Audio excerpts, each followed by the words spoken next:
Pemirsa, lalu benarkah rencana penerapan jalan berbayar atau electronic road pricing ini mampu menyelesaikan masalah kemacetan di Jakarta? Kami akan langsung membahasnya. Sudah bergabung dari luar studio pengamat kebijakan transportasi dari Masyarakat Transportasi Indonesia Publik, Ilham B. Malik. Selamat malam Pak Ilham. Pak Ilham, kalau Anda sendiri termasuk yang setuju atau tidak setuju, apakah Anda melihat memang ERP ini adalah langkah yang efektif untuk solusi memecah kemacetan di Jakarta?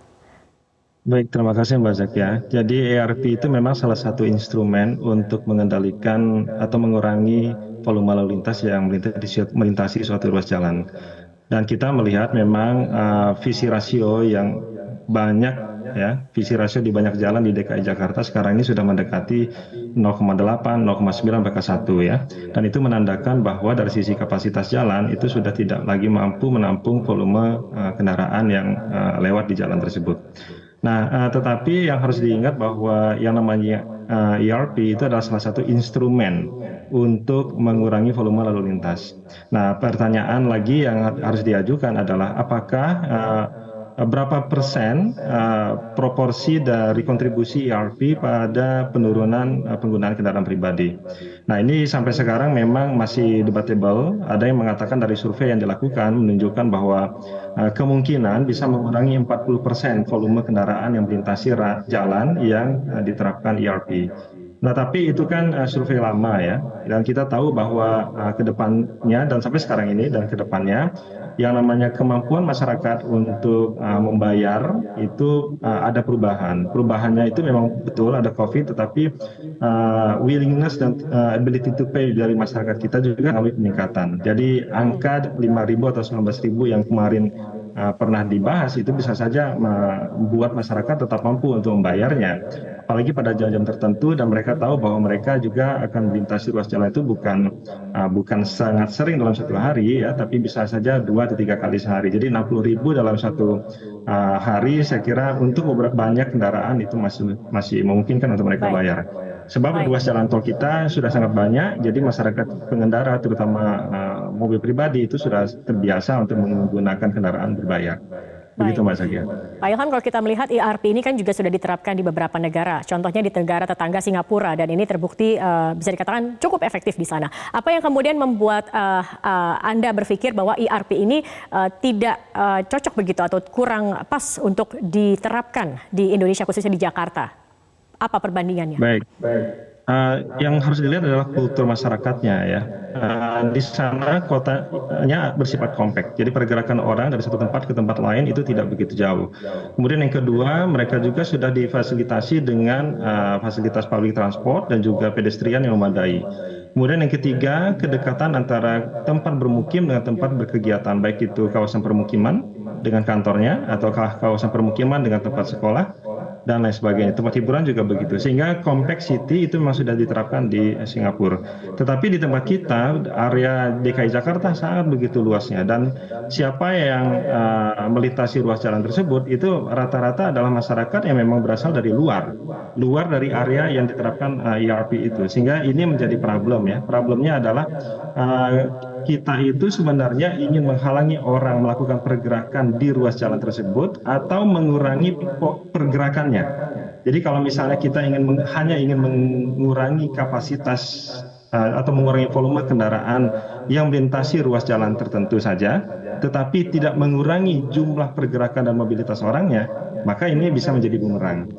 Seperti yang tadi disampaikan oleh masyarakat, bisa saja ada suatu ruas jalan yang sudah menerapkan ERP, tetapi kemudian dia sepi, ya, berkurang jumlah kendaraannya. Tetapi kemudian beberapa ruas jalan lain itu mengalami peningkatan. Karena apa? Karena memang jumlah mobilitas orangnya itu tetap sama. Bahkan bisa saja ada tren pola pergerakan masyarakat kita juga semakin meningkat seiring dengan peningkatan kegiatan ekonomi di DKI Jakarta sendiri.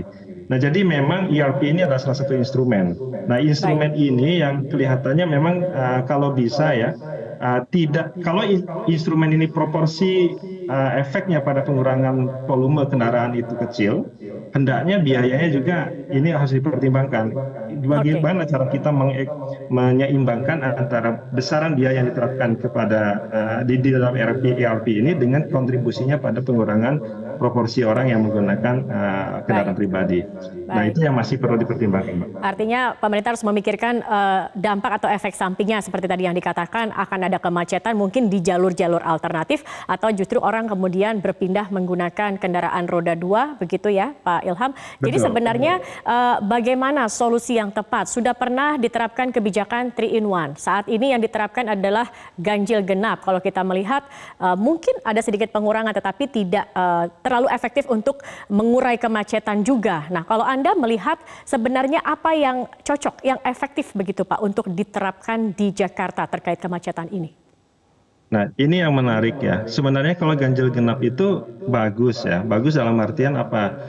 Orang memang tidak punya opsi melakukan apapun kecuali memang mereka tidak boleh melewati jalan itu. Tetapi kalau ERP ini orang boleh lewat asalkan dia sanggup untuk membayarnya. Maka pendekatan ini adalah pendekatan bukan punishment ya. Pendekatannya adalah pendekatan pada kita sebut saja targetan untuk meningkatkan PAD DKI Jakarta. Karena kita tahu ya bahwa jalan berbayar itu kan sebenarnya diterapkan di jalan tol road gitu ya. Tetapi sekarang ini ERP ini sebenarnya adalah tol terselubung karena pembiayaan pembangunan jalan itu kan menggunakan dana publik. Lalu ketika orang mau menggunakan jalan tersebut, orang harus berbayar. Nah, yang menariknya adalah tadinya ganjil genap ditujukan untuk membuat orang sama sekali tidak boleh melewati ruas jalan tersebut, sehingga kemudian bisa menekan jumlah volume kendaraan yang melintasi ruas jalan yang sudah ditetapkan. Nah, sekarang ini malah diringankan. Anda boleh lewat asalkan berbayar.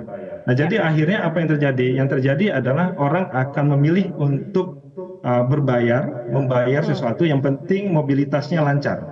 Daripada mereka kemudian memilih opsi lain, mereka menghindari berbayar, tapi kemudian memilih opsi lain. Jadi mereka pasti akan memilih menggunakan bayar, menggunakan ruas jalan yang menggunakan ERP itu tersebut.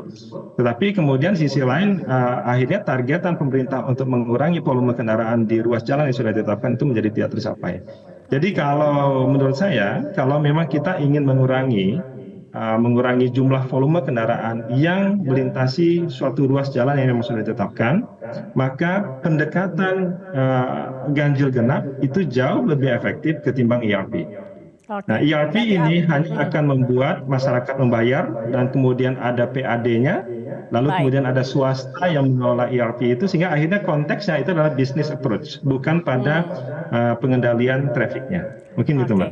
Jadi apa yang sudah diterapkan saat ini sebenarnya sudah cukup efektif begitu ya Pak Ilham, daripada kemudian menerapkan kebijakan baru yaitu dengan jalan berbayar yang justru kalau kita melihat sepertinya masyarakat di Jakarta juga mereka rela untuk mengeluarkan uang, yang penting mobilitas mereka bisa lancar begitu. Baik, terima kasih. Kita berharap nanti makanya kita berharap isu ini nanti akan dibuka dengan baik oleh DPRD, pembahasan di Perdanya itu nanti, sehingga kita menjadi jelas betul apa yang akan terjadi ke depannya. Mungkin itu Mas Zaki.